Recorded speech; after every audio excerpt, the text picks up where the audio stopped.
دا بیماری څو کاله مخکې راغلې وه ډېره په تیزۍ سره، اوس راغلې دونه په تیزۍ سره نه، خو په هر حال چې تاسو زموږ فوکل پرسن چې کوم دی ډاکټر ارشاد علي د هغه نه لږ پوهنه حاصله کوي او په دې خبرو باندې پوه شئ. نو ډاکټر صاحب تاسو ته پروګرام کې په خیر علي او یو جان مننه. موږ ته دا ووایه سر چې ټوټل چې دا وبا وسه کال چې راغلې ده نو څومره ستاسو سره په دې واډونو مختلفو واډونو کې اډمټ شوي دي او څومره فارغ کړي دي او موجوده څومره دي؟ زموږ د باجوړ او شغلې نه هم موږ مریضان راغلي دي. اوس حالن سره زموږ سره 14 مریضان اډمټ دي او زیاتره مریضان چې کم سټیبل شي نو هغه موږ کور ته ولیږو. زیاتره داسې مریضان دي چې هغه خپل اوبه پوره کولی شي د ورځې 1.5 لیټر اوبه څښی شي او نور چې موږ د ډینګي کوم ورته موږ خطرناک علامات وایو موږ ته په خپله ژبه کې وارنینګ ساینز وایو چې هغه پکې نه وي نو داسې مریضان موږ اډمټ کوو نه.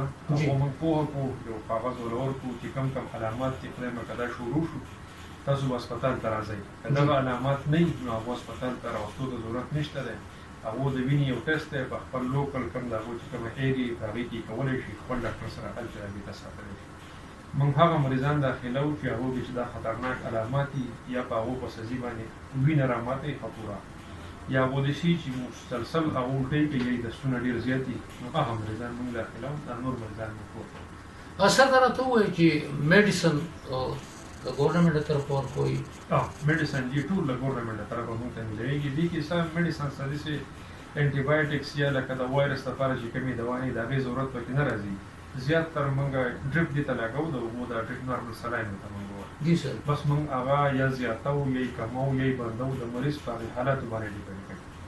نو په دې کې داسې څه کمپلیکیټډ څه میډیسن ته څه ضرورت نشته دی خو صرف دغه اوبه دي او دغه ډریپ دي هغه موږ د حکومت د طرفه. سر دا راته وایه په دې کې څه سیریس کنډیشن ته څوک تلي که نه دي اموات پکې شوي که نه دي شوي؟ نه الحمدلله د اوسه پورې څه اموات نه دي شوي خو سیریس اوس هم زموږ سره مریضان پراته دي. یو د باجوړ دی چې د هغه اینخه پوره لکه مطلب دی زورلی شوي ده د دې بیمارۍ د لاسه هغې ته موږ سویر ډینګي وایو په خپله ژبه کې. هغه ته په خېټه کې اوبه هم جمع شي او د سینې یو طرف ته اوبه هم جمع شي. یو پکې زموږ سره و د هغه په پوزه باندې وینه راماته او مسلسل به وینه بهېده.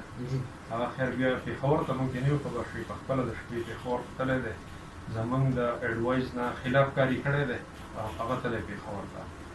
بل پکې هم زموږ سره داسې و د منیر نه یو بل ملګری راغلی و هغه هم په خېټه کې او په سینې کې اوبه شوي وي. نو دا ټول چې د زموږ سره د خطرناک ډینګي علامات دي.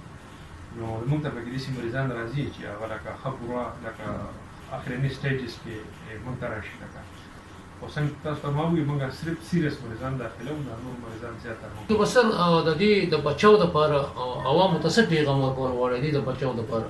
عوامو ته دغه پیغام دی چې یو خو چې کوم د ماسکیټو نیټ کوم په هغې چې خلک اوده کېږي هغه نیټ نه وي د شپې هغه دې استعمالوي. بل دا کم ځای چې اوبه وي نو دې کوشش کوي موږ مریضانو ته وایو چې یاره په هفته کې صرف 10 منټه تاسو وباسئ او کوم ځای چې ولاړې اوبه وي هغه ختموئ. صحیح دی چې کوم ډن شوي اوبه وي د دې چې کوم لکه افزایش کېږي موږ ورته بریډینګ پلیسز وایو. هغه چې کوم ځای اوبه ولاړې په هغې ځای کې کېږي نو چې په هفته کې یوه پیره هم که هغه په ګملو کې که هغه چې تطیرونو کې که هغه بل ځای داسې ځای کې جمع وي دا اوبه نو چې هفته کې 10 منټه هم د هغې اوبو صفایي کېږي هغه بدلېږي نو ډینګي په خپل ختمېږي. سر داسې ویلی کېږي چې دا ډېر زیات بچي لري لا وادي دا بچي بلکل دی بلکل دا خبره صحیح کړې ده. نو بیا په تیزۍ سره مطلب دا لوشي او بیا مرض خورېږي.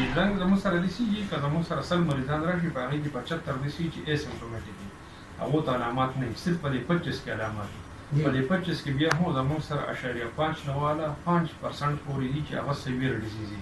خو دا کم چې اسیمپټومیټک دي چاته چې علامات نه وي دغه خطرناک دي لکه هغه ماشه دی وچیچي او د هغو نه بیا ټرانسفر کېږي نورو خلکو نو دغه چې هغه هم معلومول غواړي لکه دا یې داسې چې یاره هغه علاقه معلومول غواړي که نه چې یاره په کم علاقه کې دا ډېر زیات دی لکه منیر کې په جوړ کې دی نو پکار ده چې حکومت هغه ځایونو ته لاړ شي هلته سپریګان وکړي او چې کوم د ډینګي د بریډینګ پلیسز دي افزایش والا چې دغه ختم کړی شي. دا هغې عوام چې دي لکه مطلب هغه هم په دې هر څه باندې انډیکیټ کړي چې یاره تاسو چې کوم ځای ولاړې اوبه یې د هغوی نه ختموئ د ډینګي افزایش نه کېږي. ډېره مهرباني د تفصیلاتو راکولو جان مننه.